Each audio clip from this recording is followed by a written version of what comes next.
Bon, bien, salut à tous. Ben, navré d'être un petit peu moins actif, hein, mais c'est vrai que j'avais un petit peu moins envie de faire des vidéos en ce moment, puis même d'être actif. Enfin bon, voilà. Mais si vous êtes quelqu'un qui a regardé activement mon contenu, encouragez-moi à le faire. Je pense que voilà, ça va plus m'encourager à le faire que si je me laisse moi-même le faire. Mais bon, en réalité, je reprends doucement le trading. Et je suis plus performant quand je fais des vidéos parce que je découvre souvent des trucs quand je fais des vidéos que je vois pas moi-même en fait. Voilà. Par pure flemme, voilà, on en est là. Mais bon, bref. En tout cas, on va regarder ce qu'on peut faire.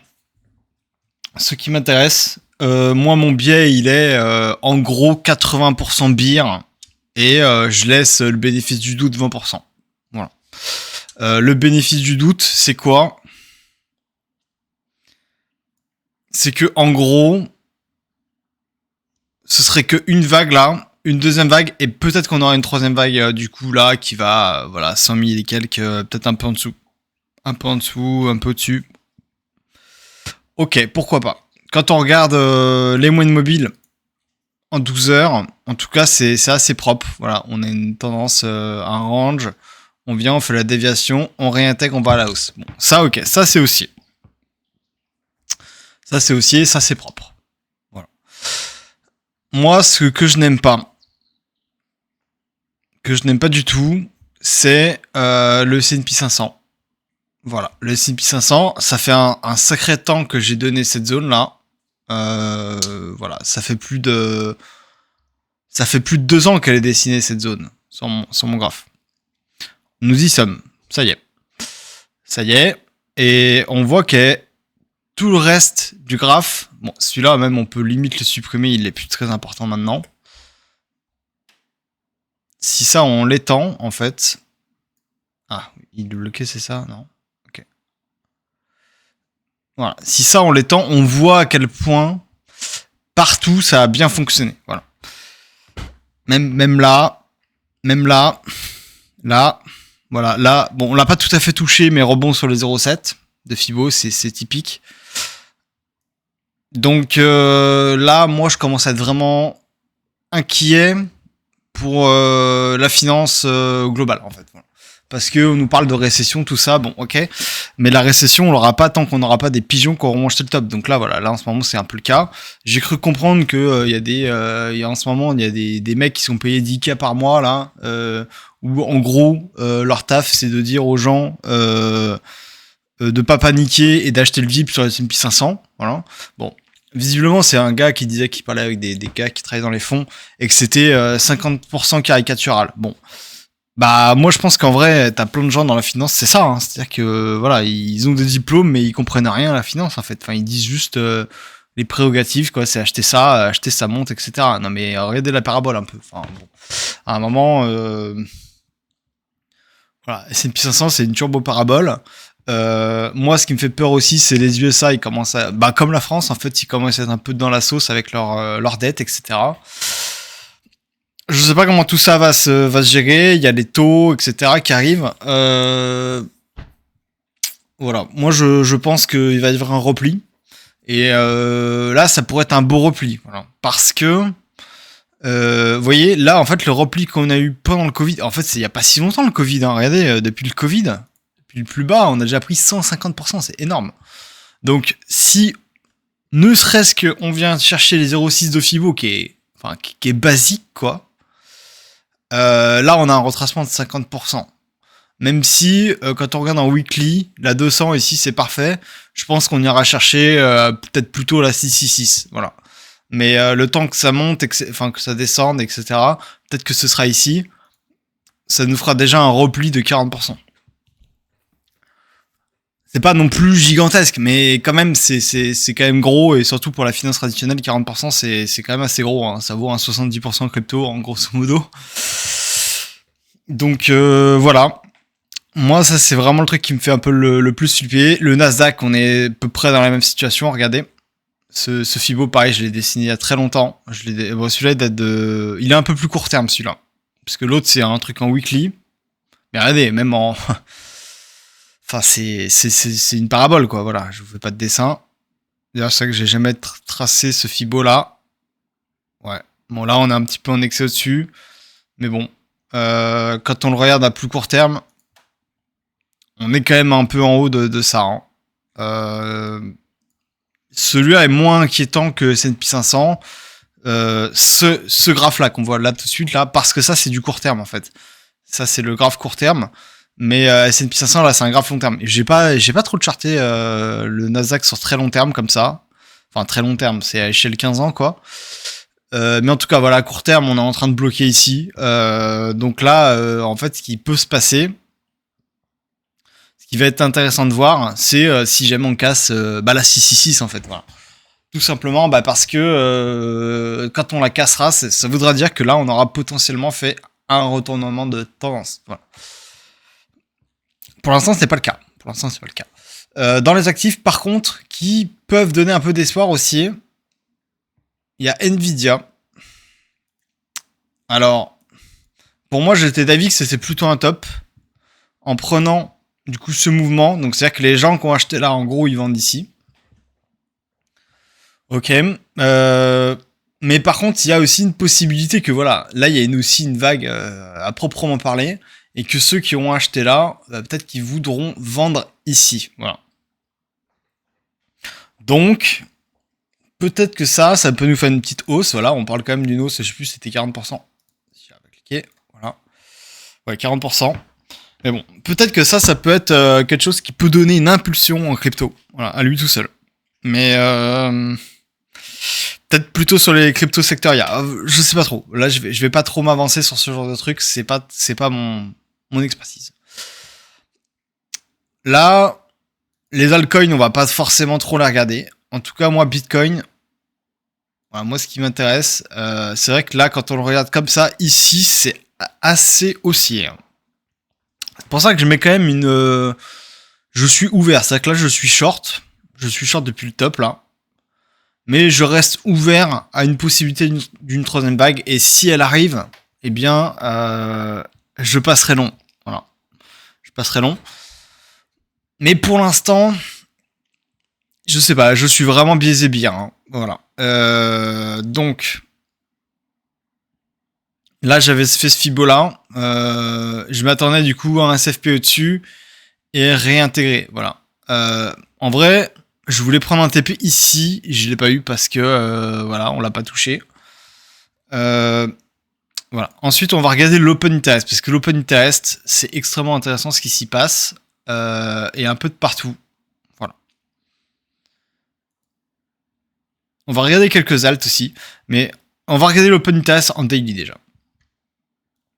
Vous voyez là, on a le même Open Interest qu'à l'ATH, voire même un peu plus, en étant plus bas. C'est pas très bon ça. C'est pas très bon.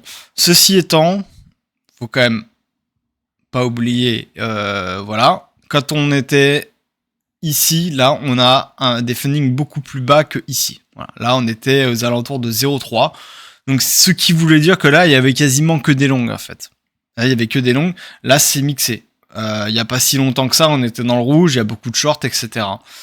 Donc, peut-être que c'est haussier. Mais moi, j'ai un peu du mal, en fait. C'est-à-dire que c'est quand même régulièrement quand on a des ATH comme ça, que regardez, là, pourtant, on était au top. L'Open Interest, bon, il était encore un petit peu... Enfin, les fundings étaient encore un petit peu élevés. Mais ils étaient beaucoup moins élevés que ici. Et pareil pour l'Open Interest, quand on se met daily. On avait le même cas ici. Là, l'Open Interest était beaucoup plus bas qu'ici. Enfin, beaucoup plus bas. Un peu plus bas. Là, on a l'inverse. C'est-à-dire que ici, on a plus d'Open Interest avec le prix plus bas. Ça, c'est généralement pas très bon. Voilà. C'est pas très bon signe. Surtout si on mélange ça avec l'info du S&P 500 que j'ai donné avant, qui montre qu'on est potentiellement sur un possible top. C'est pas très bon. D'ailleurs, pour montrer aussi d'autres trucs comme ça, il y a Apple. Voilà, Apple,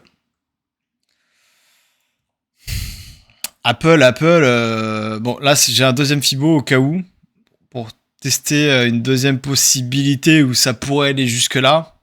Mais voilà, si on prend ce Fibo-là, que j'avais tracé il y a très longtemps, bah, c'est dégueulasse. Voilà. Là, vous voyez, en fait, ça fait depuis 100 jours qu'on est en train de range pile poil sur ma zone de potentiel top. Et ça, en général, pour les actions, ça fonctionne. C'est-à-dire que là, si on va pas chercher au moins un pullback, genre là ou là, c'est-à-dire moins 40%, moins 44%, ce serait vraiment très étonnant pour moi. Voilà, tout simplement. Mais peut-être que il va se passer des dingueries, hein. Mais moi, le scénario Trump, etc. Alors j'aime bien Trump, hein, mais je doute que son élection va être suffisant pour maintenir une pression baissière. C'est-à-dire que la pression baissière, faut se rappeler ce que c'est. C'est des mecs, c'est pas le fait que Trump passe ou Trump ne passe pas. Ici, là, il y a des mecs qui ont acheté comme des malades, en prenant beaucoup de risques, en portant leur couille, en fait. Hein. C'est les premiers mecs qui achètent, là, bon, ils étaient quand même dans une tendance haussière, mais ceux qui ont lancé l'impulsion, c'est des mecs qui ont pris des risques, voilà. Et ces mecs-là, quand ils prennent des risques, et quand ils voient qu'il y a de l'euphorie, et qu'on est en haut, ici, leur zone de vente, ils vendent. Ils s'en foutent de savoir si y a Trump, s'il y a Biden, s'il y a ci ou s'il y a ça. Voilà. Bon, il arrive que, voilà, dans la finance traditionnelle, on connaît, hein, c'est-à-dire que le truc, il part souvent en parabole. Hein.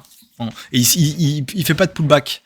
Mais là, on parle quand même de l'actif, un des plus valorisés au monde. Apple, je connais pas trop la capitalisation, mais je pense que c'est monstrueux. Je pense que c'est dans le top 10, hein, si ce n'est pas la première. Hein. Et voilà, en fait, il faut se dire que les mecs qui ont acheté là, ils sont en train de vendre là. Et là, on est dans une énorme euphorie. C'est-à-dire que on nous parle de récession, etc. Mais malgré tout, on est en euphorie. Et d'ailleurs, je me rappelle, pour comparer avec ça, quand on était sur Bitcoin, ici, là, on nous parlait de hausse des taux, que on allait rentrer en récession, je sais pas quoi, tout ça. Tous les gens ils étaient là en train de se marrer, etc. Et puis pourtant, bah, vous voyez, c'est arrivé ensuite. En fait, on le croyait pas trop à ce moment-là. C'était le moment où enfin, pour comparer avec le S&P, c'était quand on était, ça devait être par là. Oui, mais c'est le même moment, en fait, par rapport aux crypto, hein. Et en fait, quand on était là, on nous parlait de hausse des taux, etc. Et personne n'y croyait, en fait. Les gens étaient longs comme des malades. Bah, au final, vous voyez, c'était juste un pullback. Mais on l'a eu, voilà. Là, on a un nouveau plus haut. Voilà, moi, je suis, du coup, très méfiant. On va continuer sur l'OI. Donc ça, c'est pas très bon, hein. D'avoir l'OI qui monte comme ça, alors qu'on est plus bas, c'est pas très bon. Là, regardez, on a le même niveau d'OI, même on est au-dessus de l'ATH ici. Alors que là, on était dans une folie d'euphorie. Je sais pas si vous vous rendez compte, là, on n'est pas du tout dans l'euphorie, en fait. Enfin, on est dans une espèce d'euphorie, mais on n'est pas du tout dans la même euphorie qu'ici, puisque là, on était dans une euphorie, mais monumentale, en fait. Donc là, en fait, moi, ce que je vois quand je regarde ça, c'est que je vois des mecs qui vendent en spot et des futurs qui achètent comme des malades. Et on va regarder juste le CVD. C'est pas ultra fiable, ce truc, hein. Mais en tout cas, alors, ouais, pas ultra fiable, mais ça marche jamais comme on veut. Ou ça marche peut-être en plus petit UT, je sais pas trop.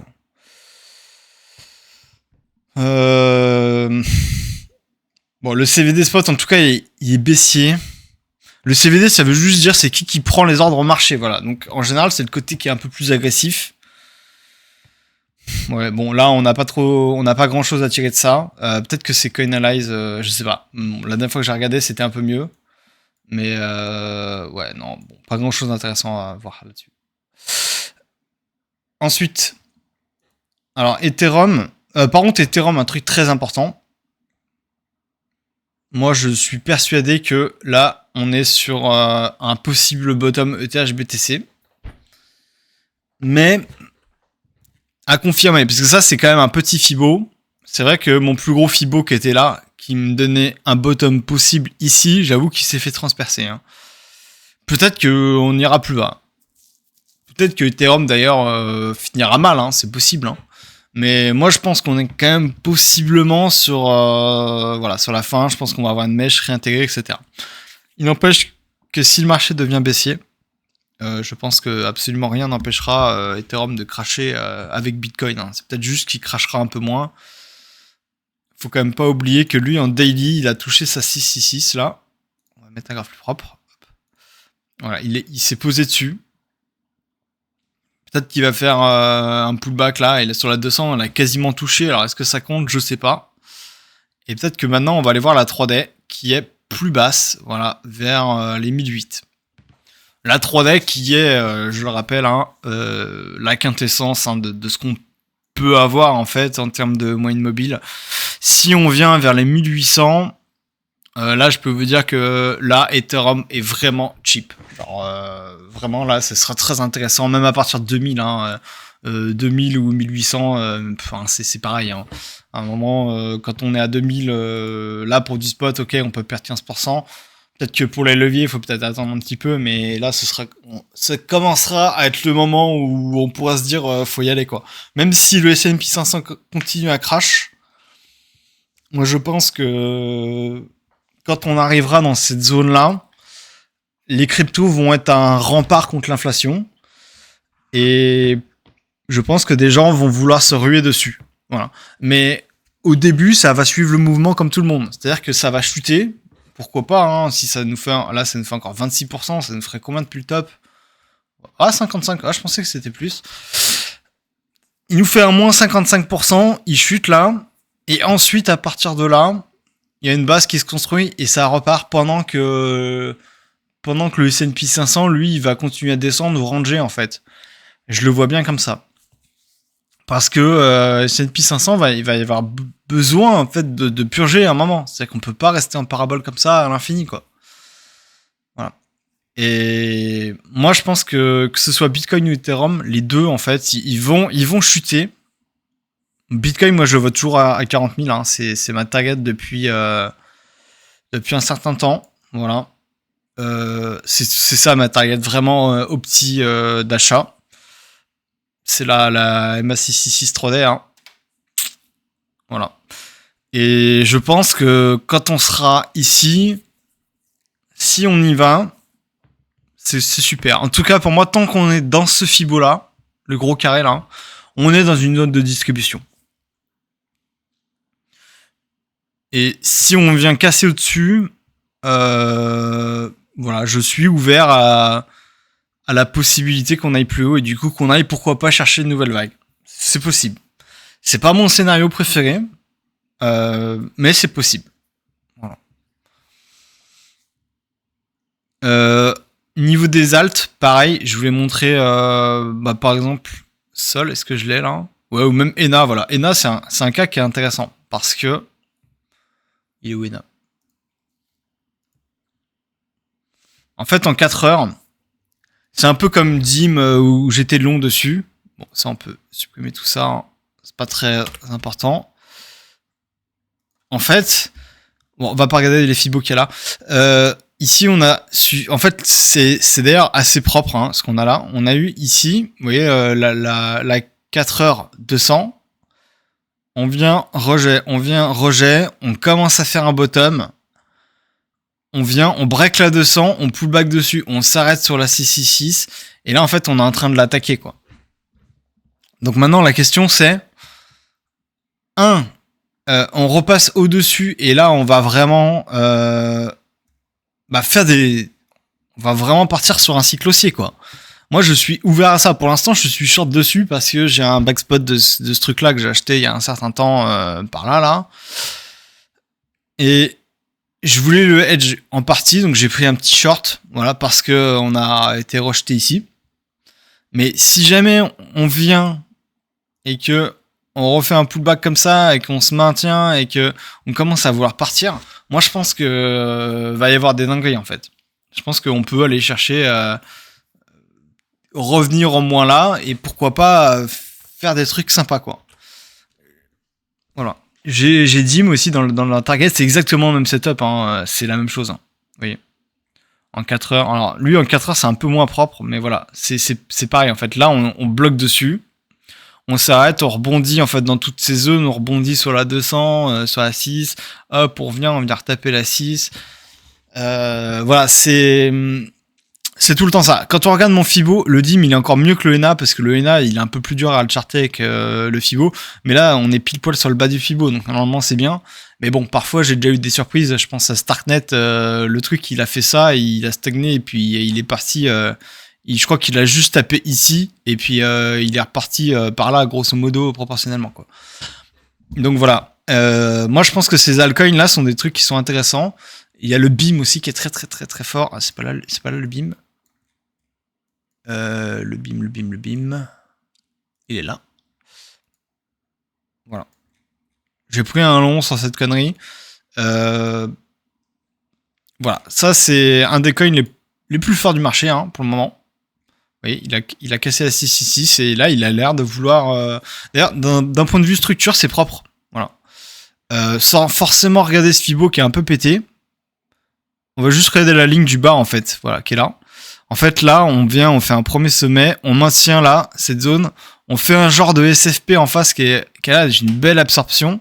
En fait, tant qu'on tient ce niveau qui est là, bah pour moi, c'est très très solide. En fait, tant qu'on perd pas à peu près du coup cette zone-là, je pense qu'il y a du très très sale qui se prévoit sur BIM et visiblement les tokens gaming ont l'air d'avoir la cote, j'ai cru comprendre. Donc voilà, en tout cas sur ma liste, c'est le plus solide. Avec les Pop 4 là, les 4 ils sont à fond aussi. Voilà. Qu'est-ce que je peux dire? On peut regarder aussi rapidement. Voilà. Ah bah là on a le Dixie qui est sous résistance. Ouais, ça là ça va être très intéressant aussi. C'est vrai que je le regarde pas trop souvent le Dixie, mais là il a une double zone intéressante. Il y a le Fibo qui l'a touché et il y a la 666. Si je pense qu'il passe au-dessus et qu'il maintient là, ça va être extrêmement bearish pour les cryptos et partout. Et si jamais il casse ici et qu'il se fait rejeter, peut-être qu'on pourrait avoir du coup une nouvelle vague haussière. Voilà. Pour finir avec Loï, moi je cherchais plutôt... Bon, je vais chercher Sol.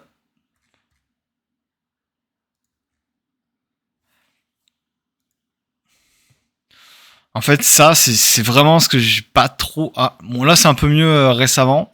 Mais en fait... Regardez, là, en fait, on est un peu comme sur Bitcoin. C'est-à-dire que là, on est quasiment... Bah, on est à la TH hein, en termes d'open interest. Mais là, on est beaucoup plus bas. Vous voyez, c'est pas normal, ça. C'est pas normal d'être 15% plus bas et d'avoir le même open interest, en fait. Nous, ce qu'on veut voir, en fait, pour avoir des marchés haussiers... C'est ça en fait, vous voyez. C'est que ici, là, on a une énorme impulsion et l'OI il bouge pas en fait. Vous voyez. On a pris moins d'OI sur tout ce mouvement-là, qui, faut le rappeler, là c'est 200%, et même en valeur absolue, c'est 47%, que sur ce mouvement-là, qui est que de 40 et qui fait 29%. Vous voyez. Là, on a pris 1 milliard d'open interest, enfin sur Solana c'est monstrueux. Hein. Alors que là on avait pris 500 millions. Vous voyez les maths, il y a un problème là en fait. Ici normalement, ce qu'on veut voir pour avoir un breakout, c'est le spot qui pousse en fait, c'est pas l'inverse quoi. Et est-ce que j'ai envie de shorter ça? Bon là, faut peut-être pas être suicidaire non plus, enfin voilà. Mais j'ai clairement, mais absolument pas envie de long en fait. Voilà. Et ouais, on regarde les fundings. Ah, les fundings, c'est vrai qu'ils sont quand même assez calmes. Il y a pas longtemps, ils étaient assez hauts, mais ouais, là, ils sont un peu redescendus. Je sais pas, moi, je suis vraiment pas inspiré par ce marché. Alors, peut-être que je vais louper quelque chose et au pire des cas, si jamais vraiment on fait, on va dire, un nouveau sommet sur Bitcoin, écoutez, je raterai la première ou la deuxième vague et je prendrai peut-être la troisième. Voilà, je verrai comment ça se passe. Mais là, maintenant, miser là comme ça à la hausse, je suis pas du tout à l'aise. Voilà. Je suis pas du tout à l'aise et je préfère attendre un petit peu, d'avoir des moments où vraiment c'est clair et y aller quoi. Dans les alts aussi qui m'intéressaient, Alors le FTM, dans mon groupe Discord, j'ai partagé le trade ici. Je l'ai pris là, hein, vraiment ici, jusque là. Donc là, je m'étais bien gavé. Et depuis, j'attends. Je voulais juste le regarder. Bah, en fait, ouais, il a perdu de sa force, en fait. Parce que, vous voyez, ça, c'est le trade qui était, entre guillemets, facile, hein, vous voyez. Ça, c'est les trades. Genre, vraiment, je devrais faire que ça, quoi. Là, je me suis bien fait avoir par ce truc-là. Moins 30% plus bas, hein, c'est quand même énorme. Hein. Et par rapport à l'ATH, on a perdu 80%. C'est crypto, quoi. Bon. Mais, franchement, la méthode est hyper stupide. On trace le Fibo là-haut, et on se dit que les gens sont liquidés ici. Voilà, c'est pas compliqué, donc les gens sont liquidés ici. On n'a qu'à racheter là, quoi. Mais là, faut acheter, techniquement, faut acheter en spot, en fait. Pourquoi? Ben parce qu'il y a ça, quoi. Voilà. Et ça arrive, en fait. Voilà. c'est le problème. Par contre, ici, là, j'avais beaucoup plus confiance ici. Voilà.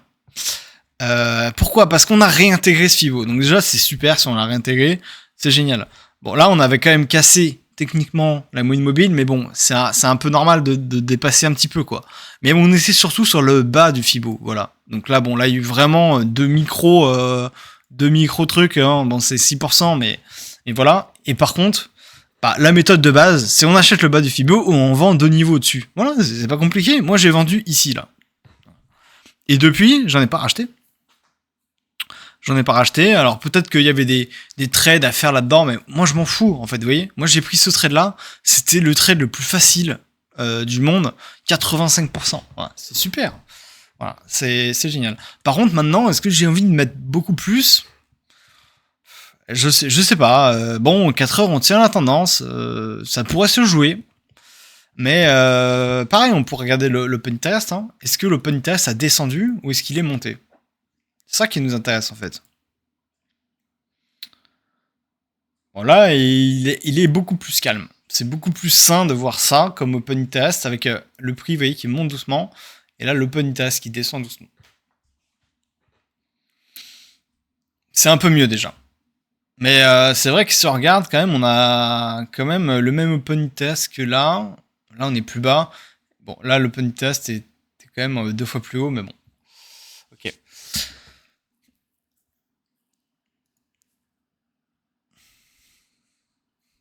Donc, ouais, je crois qu'il y a Tia aussi qui a un peu de la force en ce moment. Qu'est-ce qu'il donne le Tia?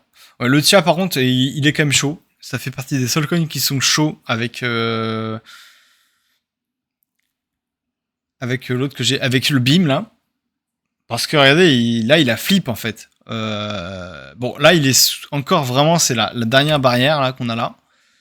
C'est la 666. Donc là, on est bloqué dessus. Vous voyez, en fait, là, on est un peu dessus, mais on est réintégré, etc. Mais c'est comme les autres en fait. Si jamais on commence à venir un petit peu par là, je pense que je vais commencer à DCA tranquille sur le tir en fait.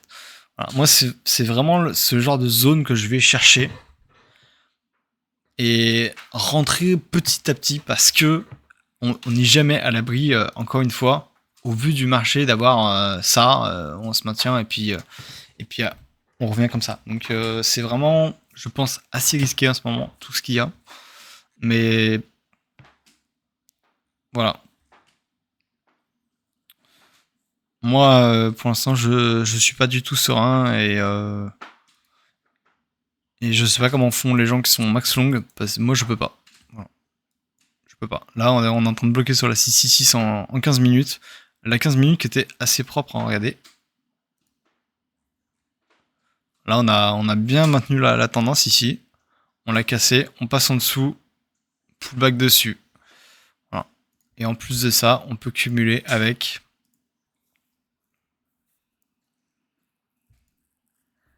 à court terme, ouais, regardez ça quoi. On a pris combien sur ce move là? 600 millions. Juste sur ça là. Voilà. On a quasiment le même OI.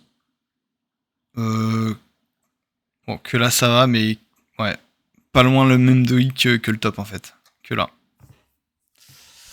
Ouais. Voilà, moi je pense que ça va punir. Mais bon, on verra. Donc voilà, j'ai fait au mieux 30 minutes. Je vous souhaite une bonne fin de journée.